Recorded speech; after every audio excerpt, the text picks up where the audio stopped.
8, 9, 10. Sorry about the camera, man. No, no, you're okay, man.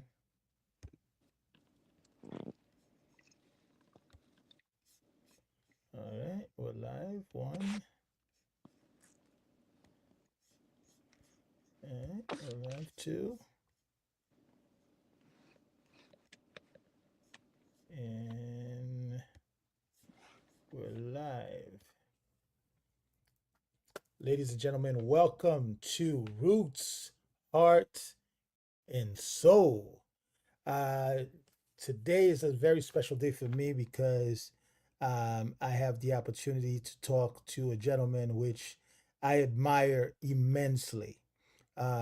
I'm going to say that Chef Todd, my brother and partner in crime, will be joining us in the middle of the show because, as chefs, sometimes we get last minute situations that happens. He is doing a cooking demo for our cookbook, Roots, Heart, and Soul. That was scheduled to be earlier, but now it was scheduled at 6:30, 7 o'clock. So Chef Todd will be joining us in the middle of the show, but I'm super excited. I'm super excited because this guy is uh, one of the most inspiring chefs I know.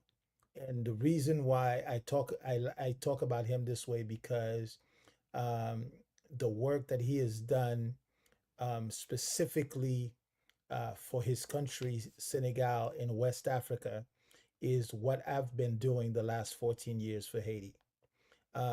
So it's in Senegal and Haiti have a very special relationship, and we will talk more about that when we get into the conversation with Chef Pierre Thiam. Ladies and gentlemen, welcome Chef Pierre Thiam to the stage.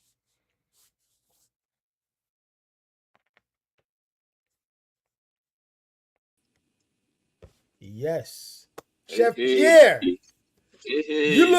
look like you're in a bundle, man. I am Uh, in a bundle. I'm in the mountains in Lake Tahoe. Took the family on a wow.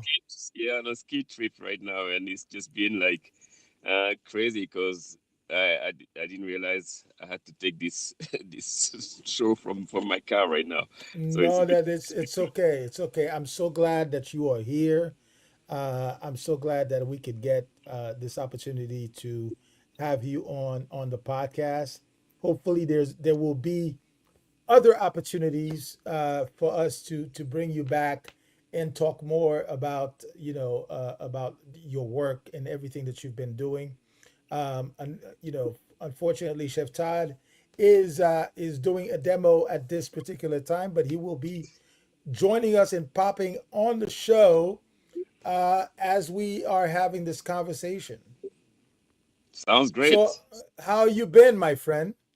I miss you guys. I'm good. I'm good. Just like I said, I took a little break this past week and took the family on a ski trip actually, and it's in the Lake Tahoe. It's beautiful, lots of snow, beautiful lake, and taking a break, finding inspiration for the next phase. So I'm good, no complaint. The kids are No, keeping me busy. well, I'm certainly excited to get a chance to talk to you. We haven't talked to each other in a while. We haven't seen Hmm. each other in a while. You've Wow, you've yes, moved. You've made the move to California. Um, must. we're gonna get right into it. I'm gonna introduce you very quickly. Senegalese born chef, but based in California. Chef Pierre Thiam is a celebrated chef, restaurateur, award winning cookbook author with 4 books, and entrepreneur. More than that, he is a social activist renowned for bringing West African cuisine to the global stage. His critically acclaimed New York restaurant, Taranga, located in Harlem and in Midtown Manhattan, introduced healthy, fast casual fare directly sourced from farmers in West Africa. He is the founder of Yolele, which distributes African products across the USA introducing such ingredients like fonio, a resilient and nutritious ancient grain from the Sahel region of West Africa. Chef Pierre Thiam is mostly known by me and Chef Todd as mon frère, my brother. Um, and in Haiti as the king of Accra, which he makes with black eyed peas. In Haiti, we make Accra with malanga. That's right. And so, Chef Pierre, how's it been, man? What is California like? California is beautiful, man. It's, as you know, the food is amazing. The produce are great. They have a great food culture here. It's far from the motherland, but it's the weather usually is nice. Usually, it's been a lot of rain lately, and it comes with its challenges. Luckily, I didn't have the fire that they had in Los Angeles, but no complaint. I'm glad that you're safe, my friend. I'm glad that you're safe. So let's jump right into this conversation because there's so much to talk about. You have accomplished so many wonderful things and great things in the black and brown food space, but specifically, you've always stood your ground in promoting Senegal and West Africa, um, which is where you're from, and it means, I aspire and look up to you because of the work that you have done, and I have done some similar work with Haiti the last 14 years. Chef, you talk about advocacy. Um, what does that word mean in your world, and how you apply that to the work that you have done to put Senegal and West African cuisine on the world map? Oh, that word means a lot. Advocacy for me is being an ambassador for your food culture, an ambassador for your culture, and that came to me in an organic way. When I first arrived in New York in the late '80s, early '90s, at the time, New York was already being called the food capital of the world, and that world, Africa was absent. It was really to me unacceptable that we talk about food of the world, and our food is not present, and when we know that our food has not only so much to say, and has influenced so many food cultures around the world. So that was for that reason that I decided as a young cook back then to just always keep it as my North Star.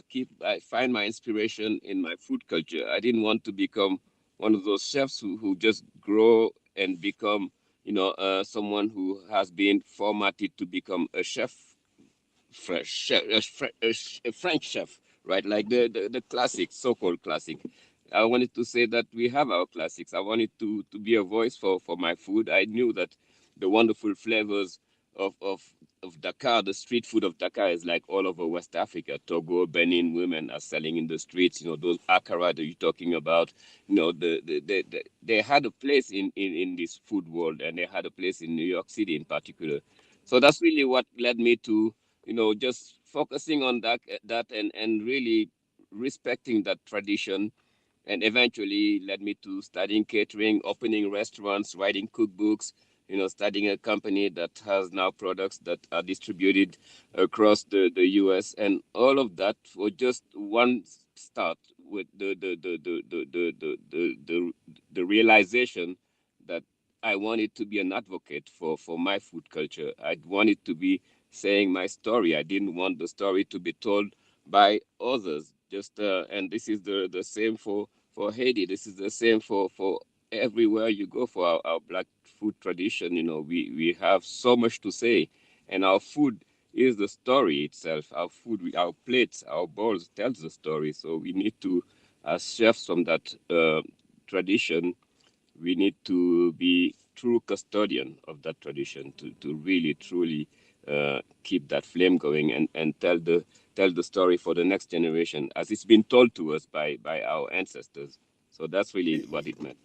You talk about you just mentioned as a young cook coming to New York, not wanting to be completely molded into classic a classic chef with French with French cooking or international cuisine. Yet you know you still went through some very big routes, being the chef at some top restaurants in New York, um, but yet you still stay true to your culture, to your food ways, um, and finally you get the opportunity to open your own place, Taranga. Tell me what was it like first of all to get to that point, um, but also what it meant to you to finally have a place where you can really tell the story of Senegal, of West Africa, through the cuisine. What was it? What was that experience like for you? I experienced it spanned from that time, that moment where I realized that it deserved to be, and I thought I could play a role and just inspire others to also come and join and because it's gonna require movement. It's not gonna be one chef doing this. It's gonna require movement, and the movement has to transcend not only space and time, but wherever we have been, wherever our people have been, our food has been there in a very creative way. It's very resilient cuisine. So you see our food when you go to Haiti, you see our food when you go to Brazil, and this really was something that I really knew this was the way I had to go. Even though I was working in those so-called classic restaurants, I say so-called because they're classics, but we also have our classics. So with much respect to those cuisines, it's good to have those foundations as well as yours. So then you have an advantage to others because you have your cuisine and you have the other foundation. But so Teranga is a process. My very first restaurant actually was in 2000, started in 2000 in Brooklyn, Yolele.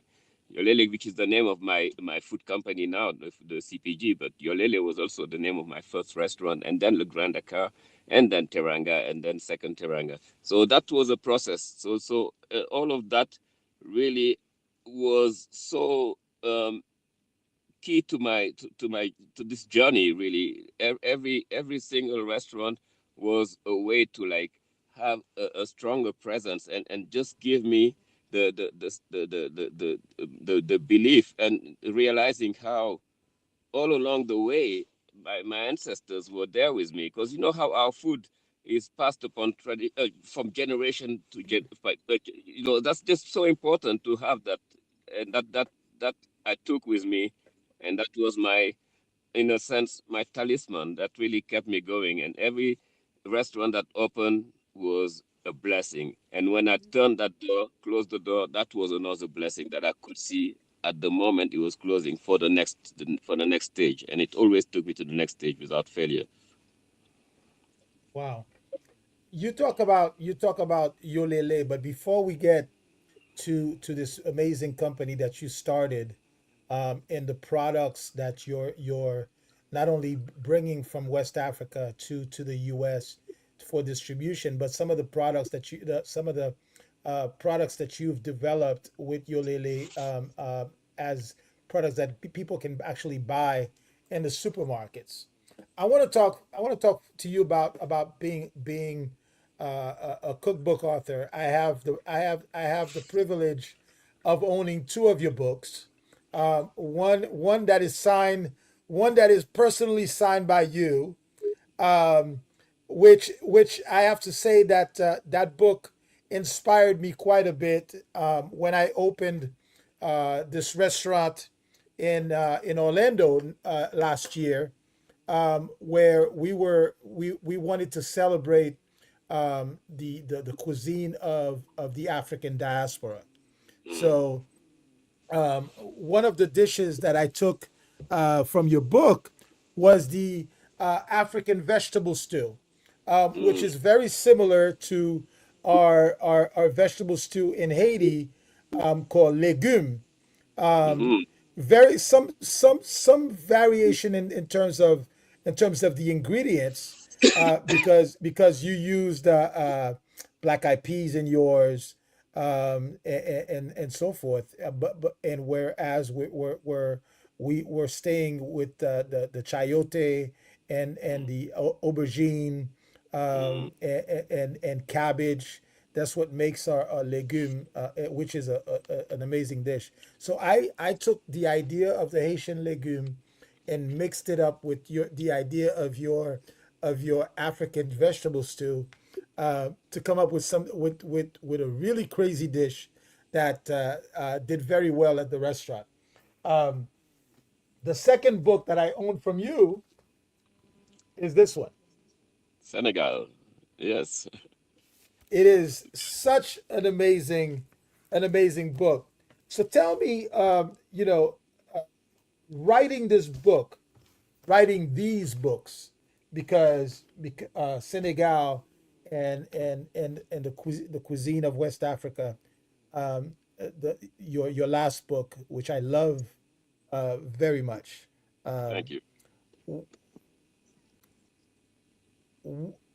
how important was it for you not only to write these books, um,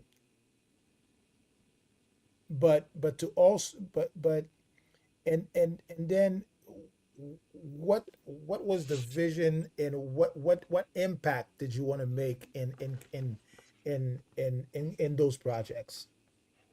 So these books, in particular this one, Senegal, was truly I wanted it to be a love letter to Senegal, really.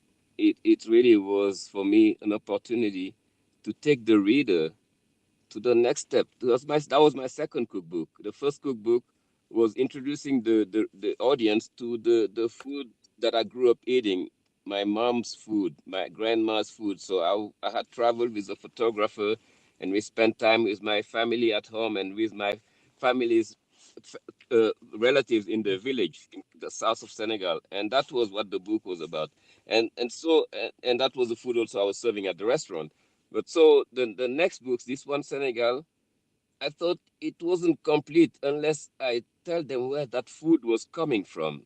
Not just what I was eating, but where was that food coming from? Who are the farmers behind the food? Who are the fishermen? Who are those producers, those humble people that we never hear about, right? So that was how I convinced the publisher that I had to travel through Senegal, through the deep rural areas and spend time with them and have a profile of each one of them. That I would select the women farmers, the fishermen, and give them a name and a face, and spend time with the photographer.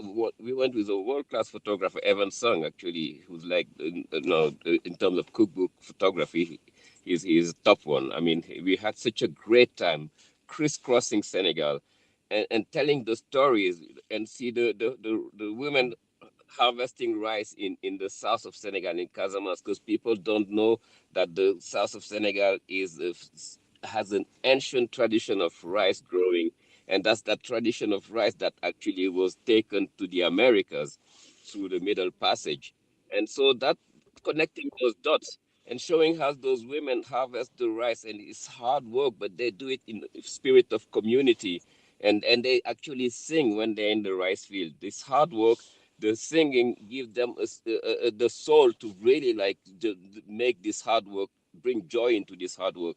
So that was something that came through the book. This woman Aya Njai in this most remote part of Senegal also doing fonio. That was also another part of the book I was highlighting. Another part of the book talking about this fisherman and spend time. He comes from an old tradition of fishermen, fishing village. His name is Usman. And this guy is telling us that he's not going to want his son to go fishing anymore. And I'm like, how can you disrupt this thing that's been happening for thousands of years? It's like, because there's no more fish. Now all our waters is being depleted by big boats coming from the west. So you have these big tanks from China, from Spain, coming and depleting these guys' water. And so that tells you, that brings food, cookbook now becomes political. And this cookbook also tells you the story, because like I was telling you earlier, Stefan, is every single dish tells you a story. And you look at the dish, the national dish from Senegal, and obviously there's lots of recipes in the book. So this one, the national dish of Senegal, which is chebujan, is rice. It's the original jollof rice. You heard of jollof rice, right? But in Senegal, Absolutely. yes. Absolutely. And in Senegal, they make chebujan with this broken rice. It looks like couscous. And there's a reason why we make this chebujan with broken rice. What's stunning is the rice is not, we don't use the rice from those women in the south of Senegal, the rice that I showed you that was taken to the America. We import the rice from Southeast Asia because during colonial times, the French, who were also colonizing Vietnam, Indochina at the time, they took what was the broken rice, which was the leftover rice from the Vietnamese, and the Vietnamese had it for animal feed, and the French took it and brought it to Senegal so that the Senegalese farmers wouldn't focus on growing their own rice or their own fonio or their own millet. They Oh wanted the wow. farmers. It's amazing. And that story, you wouldn't know that if you don't listen to the dish that's you eating right now. This dish telling you why we importing broken rice, why we using this substandard rice instead of using the rice that we have in the south, that rice that became the biggest part of the economy in the Americas, the Carolina gold that they called it. You know, that rice that we have in Haiti, that rice that we have in Brazil, in Mexico. That's the rice that came from the southern Senegal. But in Senegal, because of colonization, we didn't add value to the rice. We started to import rice that started with French colonials. And today, because of that habit and that colonial mindset, we still import that rice. And some people are making tons of money from it. And we make a delicious dish with it, but it's not supporting our agriculture, it's not supporting our economy. So there's details like this that you see throughout the book, and beautiful stories, time spent with the monks, a small monks communities in Senegal who grow their own food, who doing things the right way. That I wanted the book to inspire others to get back to that, rely on our own soil to nourish ourselves, because Africa is a net food importer. So, it doesn't make sense when Africa is such a rich continent with so much food that's underutilized, because and we still stuck in that design from Right. colonial times that still Correct. make us dependent on imports, and we import wheat. We don't grow wheat, but you go across Dakar, you'll see baguette bread and croissants, and we don't grow wheat. So why don't we have those things made out of our own millet and fonio? So, go figure. But that's really why I thought, we are not just cooks, we are storytellers, and we should also be stewards of the future and inspire people to see a different world based on what our tradition was from. It has to be a continuum. Our ancestors have brought these things, they have domesticated these crops, they have taught us these recipes, and that's our mission to take it to the next level. But most importantly, to make sure they don't disappear. And so much have been disappearing, so much. And so food is like a powerful medium that we need to realize. It's not just a simple recipe. It's much more than that. And You that's know, what it's the funny. It's funny that you're talking about the story of rice in Senegal in this importation of broken rice from Vietnam to Africa, because we have a similar story in Haiti. mm, The rice, the very high quality of rice that was being grown in Haiti, at a certain point got destroyed, with the Clinton Foundation mm, bringing rice from Arkansas, mm, the overproduced that's rice right. from Arkansas, and bringing it to Haiti, and that has, almost destroyed the production Yeah, of local rice, which is such a beautiful product. but, Is such an amazing product, and it almost wiped out the production of rice in Haiti completely. And then you had rice coming from Taiwan, then you had rice coming from Vietnam, and all of a sudden, the price of the this beautiful product that's being grown in Haiti skyrocketed to the point Yeah. where no, no, nobody in Haiti can afford it. There we go. So it's just easier to just buy the rice that's being imported. Um, you know, I had the chance to listen to your TED talk. Mm, Um, what an amazing story and conversation you had in doing this event. As a matter of fact, I'm so inspired by what you had done with TED Talk that I would love to do one myself, and you need to. discuss the story of Haiti through Mm, food. One of the most important points that is specific, one of the specific topics you brought into this TED Talk was about fonio, and the mm-hmm, fact that it is a super grain. It's a grain that could eradicate hunger in Africa. mm, mm, mm. Now, this conversation is worth having, and it is so important for people to hear it because I talk about white millet as a super grain as well, that is grown in Haiti, but is seen as a sort of a substandard product that very few people want to eat until I make risotto with white millet, and everybody is asking me what are they eating, Yeah. so tell me a little bit about this product called fonio, and the importance of it, not only as a product coming from West Africa, but the fact that it could help to eradicate hunger around the world. Yes, chef. Before you go any further, I commend you for doing this with white millet because it's very important that we don't do fonio alone cannot solve the problem. It has to be done in a way that also supports that tradition of agriculture that's like rotational, that multi-cropping. The big danger is monoculture. That's been the big danger. And fonio, just like white millet, is never grown in a monocultural way. It's grown by small farmers to begin with. So those small farmers, they're among the poorest one in the world. And yet they have products like fonio. Fonio is the oldest cultivated grain in Africa. And not only is it's resilient, it can grow in poor soil like the Sahel region where I'm from, which is south of the Sahara Desert, an area that's dry and arid, but fonio is drought resistant.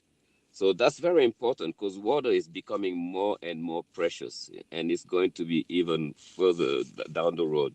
So that was important that we think of what's going to feed us in the near future when we're going to hit 10 billion people on this planet. How are we going to feed ourselves since we have a food system that's not sustainable? And the solutions are in grains like fonio and white millet and sorghum and all those others that only the smallholder farmers in our regions are growing. So how do we figure out a way to support them?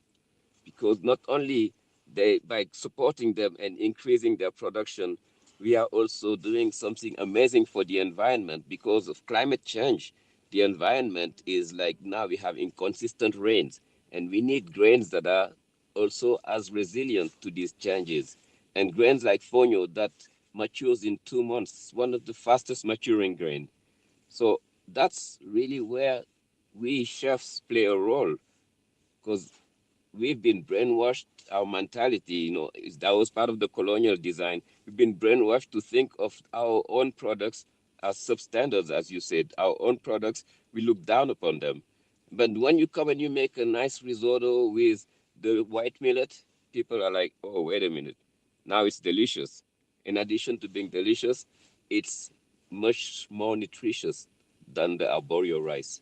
So that's how now the story is different because not only you using your own product from your agriculture, you're supporting your own agriculture and your small farmers. You have economic opportunity that you bring, and you're doing something amazing for the environment. And the consumer is good for his health because you know what the problem is, our health is also affected by this limited diet that the food system has imposed upon us. So if we start to like diversify our diet by introducing grains like white millet and fonio into our food, into our system, you know what happens? These imported diseases that we have been bringing that didn't exist not that long ago. It's just like the past 100 years when we changed the food system, like diabetes, cholesterol levels that are going crazy out of order, and the heart and obesity and all of that. Does those disappear because they are directly linked to this diet? So we have our health is better, our environment is better, and our economy is better. So it's a triple win. And this is where we have to think of ourselves as like this thing, this war. I'm calling it a war because it's a war. This war, we need to fight it, and we need to fight it with our talent. As chefs, we need to make sure these grains are desirable. We need to use the inspiration that we've had from the tradition, and bring it in the forefront. And this is something we need to do with a sense of a mission. Is so important. When you realize that the Clintons have brought this imported rice into your country because the rice was supporting the Arkansas farmers, because that and that's crazy. Not only it's this the overproduction of that rice that's creating the depleting of their soil. You know that the Arkansas farmers don't have a soil anymore. Their topsoil is being depleted, and this is the result of monoculture. But then they have this, they subsidize that rice. The farmers now have a market because the Haitians are going to eat it. And the Haitian, because it's subsidized rice, it's cheap rice. It becomes cheaper than the rice than or the millet that you guys produce.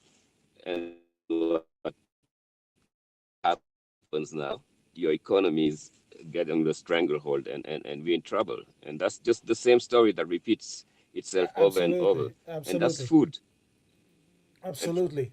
We are, ladies and gentlemen, we are at the 30 minutes, 30 minutes halftime of Roots, Heart and Soul with Chef Stephan and Chef Todd Richards.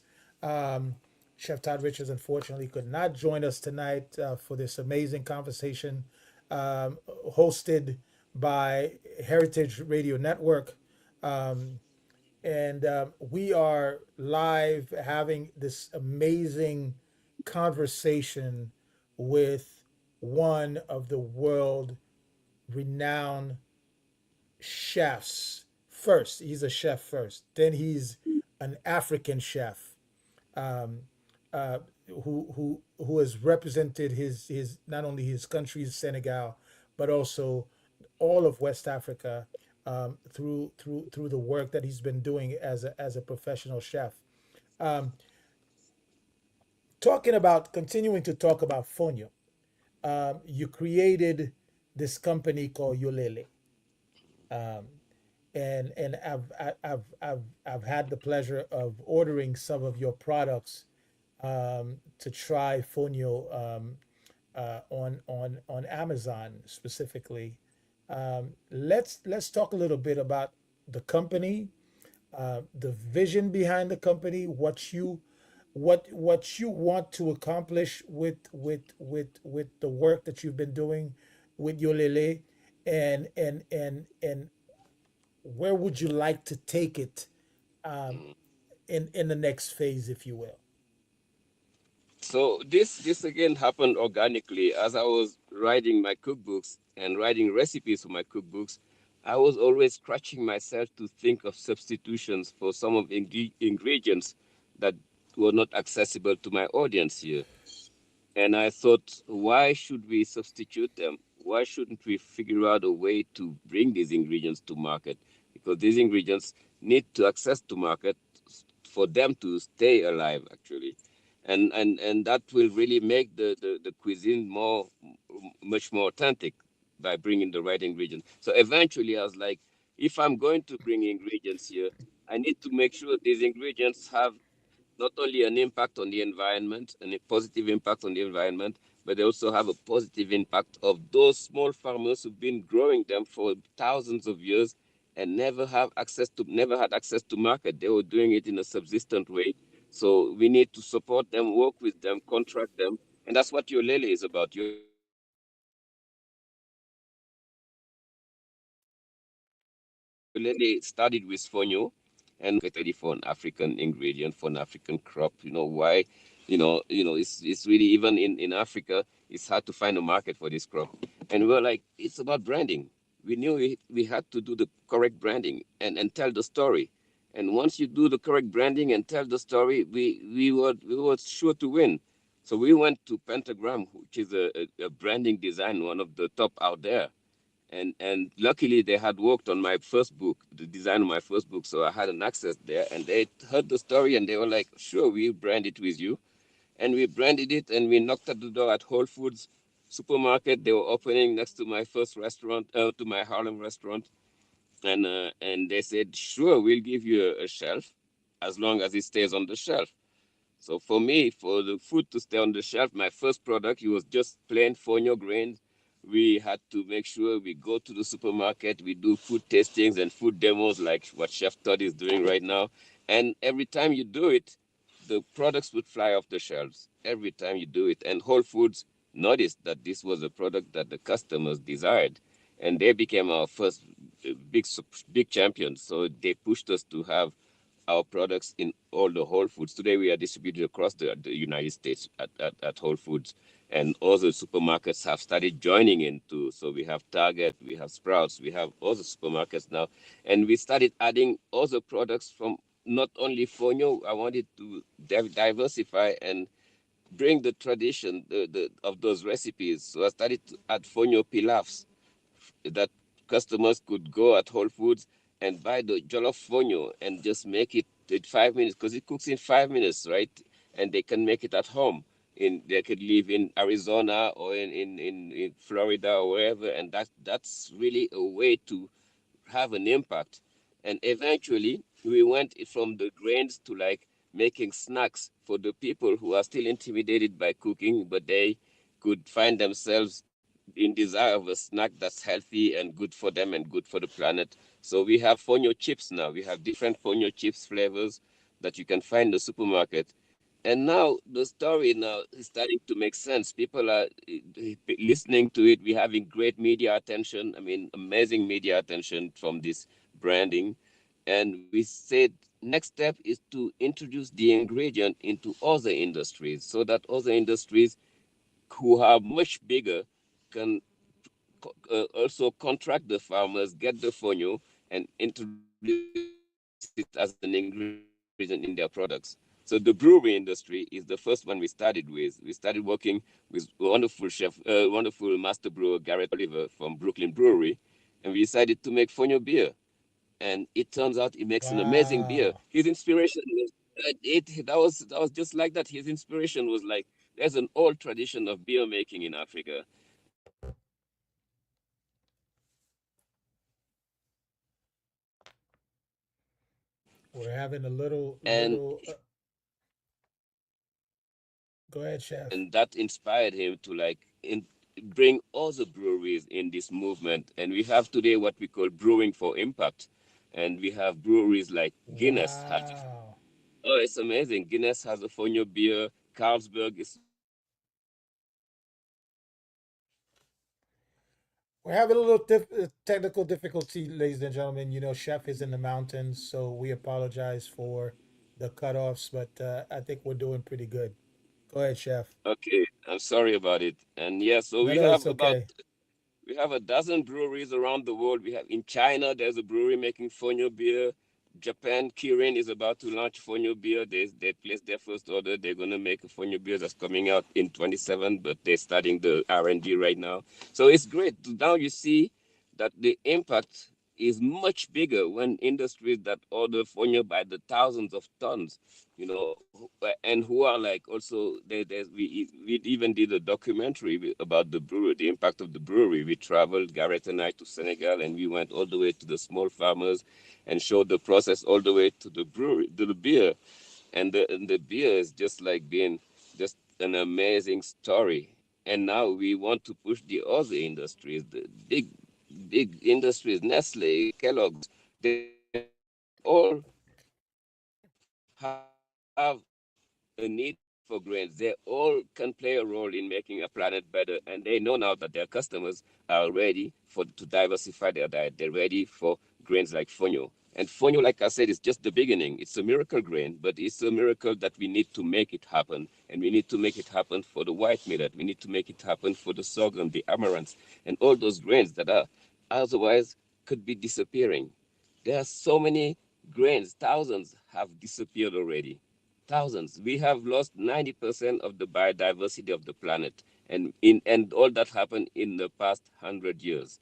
So that's Wow. really a scary time, and the solutions are here it's offered to us by these underutilized crops that are out there that are good for us and good for the planet. And You know, so this is another. it's funny that you're sharing this amazing story and specifically talking about Fonio because I discovered that Prestige, which is owned by Heineken now, Heineken has bought the complete rights to Beer Prestige, which is in Mm, Haiti, and mm, Prestige is made with white millet. awesome. And Awesome.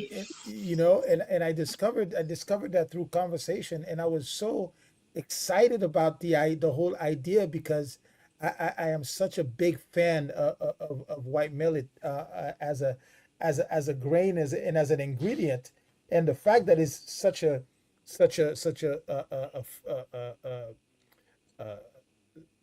you know, such so nutritious and has so many different nutritional values. Um, so how exciting that you've been able to take yolele and a grain like fonio that is being grown by small local farmers in Africa, and now has have you've brought it to the Western world, and it is being utilized not only in beer, but you're making different products with it.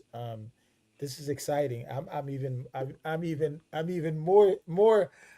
more inspired um, by this, and that really excites me because I really want to get into the production of products that I can really showcase and tell the story of Haiti, which is such a beautiful story. Um, to the rest of the world. Um, Yeah, it's exciting. It's an ongoing battle though, because now that you create the demand, the danger is even bigger because you want to make sure that at the supply side, the small farmers can supply now. The demand is growing. You know, imagine so you're going from a brand your lily now to like going from distributing, providing fonio as an ingredient to breweries to other industries, then you have to make sure that your small farmers are equipped and are trained and they have the capacity to grow the fonio at the demand that the market needs.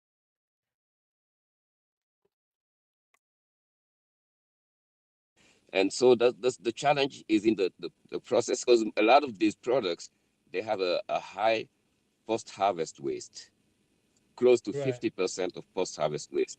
And that's due to like the inefficient processing. There's still a lot of manual that's involved.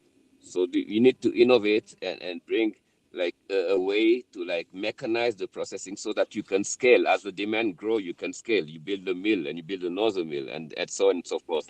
And that's really where we were because fonio was a challenging one. Fonio is like a tiny grain that's easy to grow, but it's difficult to turn into food because you need to remove the skin that's inedible, and traditionally it's done with a mortar and pestle, and so Wow. it won't work for the big orders. So we had to innovate and bring a mill for specifically these grains, and for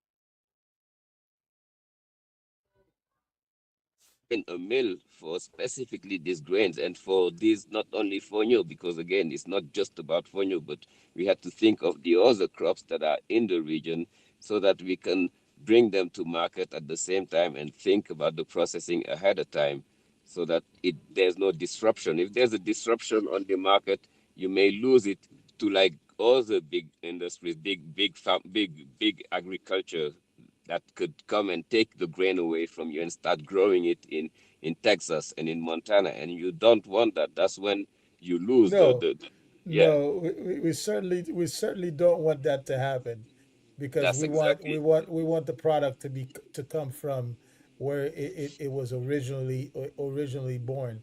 Um, Before I get into this question that I'm going to ask you, um, obviously our journeys, if you will.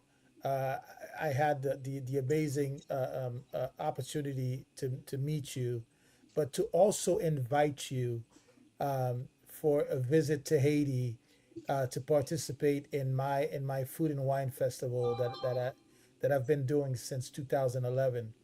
Um, and what an amazing experience it was for me, but also to watch you prepare one of the favorite dishes that we have in Haiti with black eyed peas.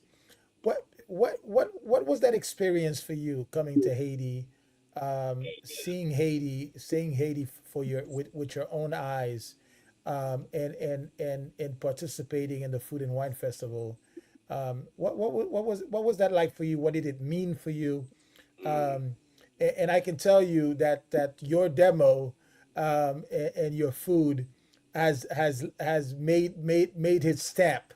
Um, eh, you know, chefs that were invited to the festival that year that you were there are still having that conversation.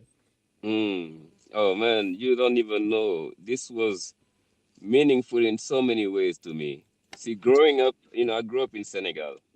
And in Senegal, when you grow up there and you go to that school system, Haiti has a special place. We have Haiti as a reference. We know that Haiti is the country that led our freedom. All of us. We don't we studied that history, and we're lucky because we happen to have a president who was also very connected at the time. Our founding father Senghor, he was very connected with Haitian culture. So there was a play. I grew up with this play that was very popular, La Tragédie du Roi Christophe. It's like it was a famous play in Senegal. Everyone who from my generation who have been to the school system. So we had that awareness of the importance of Haiti. And for me, I'm now in this food journey, and that food journey is about connecting with my tradition. And that tradition, obviously, is the tradition of the ancestors. And knowing that this food is about liberation as well. Because there's one thing that another person I admire, Sankara, said, when you look at your plate and your plate is not produced by your farmers. What's in your plate is not coming from you, it's imported. You will never be independent. So that from that Wow, approach to food. Oh yeah, oh that was powerful. And now I'm that's invited. very powerful. Indeed. And now this chef Stefan invites me to Haiti. I'm like, damn, this is like this is the ancestors, man. This was a trip that I will always remember. I was coming to Haiti with a complete. Uh, I was wait. Everything could happen. My guards were down. I was like, I'm just gonna come and embrace the blessings, and the blessings was at every moment. I could never forget when you took us to the market. And I was like, damn, I thought I was in Senegal. It was just the beauty, the women, the way they dress, the way they move, the way everything, and the food, obviously. It was our food, and I was like, what do you mean this is called? Uh, I mean, it's just funny. You have akara here. You have, how do you call it, that powder again? Oh my goodness. Uh, it's gonna come back. I mean, I had this debate in the market talking to this woman. And I was like, "God, this is amazing. This is like, we transcend. I mean, the Middle Passage didn't stop our culture. That just tells you how powerful our culture is, How and we powerful it is. and, Yes. and it reinvents itself in such creative way. You know, it's like we have to keep this going, and we know we're going to be supported no matter what. You know, if you intentionally go this way, and Haiti, every turn never failed, every turn. And I had, you know, because I had the privilege of having known the history, having read great writers, knowing about amazing places like Jacmel, you know, Port-au-Prince, all of that, you know, by just being open to that culture, it really made it special for me. And I'm so happy to hear from you that they appreciated, you know, my Oh, oh, it's really by it was truly memorable, but it was memorable for me because I got to meet I got to meet you. We got to be even more connected than the first time we met, and mm, and and and you became part of my family. indeed. You know, today I'm so proud to call you mon frère, my brother. Mon frère. Chef, we are at 5 minutes from the end of the hour on Heritage Radio Network with the show Roots, Heart, and Soul with Chef Stephan and Chef Todd. Um, Tell our audience, if you will, share with our audience where they can follow you, what's next on your agenda, what next on your program for 2025, um, and how they can also connect with you, you know, to get more information about the work that you're doing. So I have a website, piacham.com, first and last name.com. So on social media, Instagram, Twitter, at Chef Piacham, and LinkedIn as well. So most of those platforms, TikTok, so those platforms you can really stay informed about the work that I'm doing. Right now, immediate work coming up. We have a documentary that's coming up. Actually, a new show that's going to be on Amazon, and the first episode is similar to what I did with Anthony Bourdain when we did Parts Unknown. So the film crew right now is in Senegal. We did a part, a trailer that was announced, that was presented last month at Sundance Festival. It's very exciting because it's really a different approach to. Thank you, thank you. It's called the Envoy. So look out for that. And yeah, so it's exciting. Again, I'm just following this journey in a way that's like wherever it's leading me. I'm excited to go. I'm embracing it. And again, and you, I commend you because Roots, Heart, and Soul is really what we must do. We must be the one who tell our stories, you know, and the media, the way we're doing it, the podcast is so important. We need to be doing it for ourselves. There's and I love the title, Roots, Heart, and Soul, man. I mean, that's Well, the Roots, Heart, and Soul is the title of Chef Todd Richards' second book. yes, I saw it. So the podcast is inspired by the book, Awesome. and I was very fortunate to be on the research team working with Chef Todd on this Mm, book for you know for the Caribbean in particular, and he dedicated a couple of pages of that book to me, and I'm also managing his book tour. So awesome. we're gonna be in New York at the end of the month of Mm. February, on the 28th of February, for a huge talk Oh yeah, at the Teranga. Lincoln Center, Okay. hosted by Creole Food Festival. Um, Oh, so love it. this is gonna be super exciting. So we're gonna be in New York at the end of the month for this beautiful talk and book tour. So Chef Pietiam, I cannot tell you how much um, you know I appreciate the fact that you took the time to come on the podcast, even during your vacation time in the mountains. I hope that we get to have another conversation with you with Chef Todd right next to me Yes, As he's you know how much he loves you as well. I love my Um, brother, man. Love you guys, man. Yeah, let's okay. do it again, man. And I want We me. will definitely do it again. We will definitely do it again. So, ladies and gentlemen, this is the end of episode 23, season 2 of Roots, Heart and Soul, with our guest, our special guest, Chef Pierre Thiam. We want to thank him for joining us. If you want to continue to watch that episode, if you missed the episode and you want to watch it fully, you can check us out and subscribe to our YouTube channel, Roots, Heart, and Soul podcast. You will find us on YouTube, and you can also listen to us, of course, with at Heritage Radio Network. You can listen to the audio version of the podcast, and also on Spotify and Apple Podcasts. I want to thank you guys for joining us tonight. Unfortunately, I'm missing my partner in crime, Chef Todd Richards, but this is going to be. We still had. I hope that you enjoyed the conversation with world-renowned chef Pierre Thiam, and thank you for joining us for this hour. And we hope that to continue seeing you and continue to support this project, Roots, Heart, and Soul. And if you're in New York, please make sure that you come by and get a book from us. You will adore the book, and of course you can also check out Chef Pierre Thiam's books on Amazon. He's got 4 amazing books. I own 2 of them.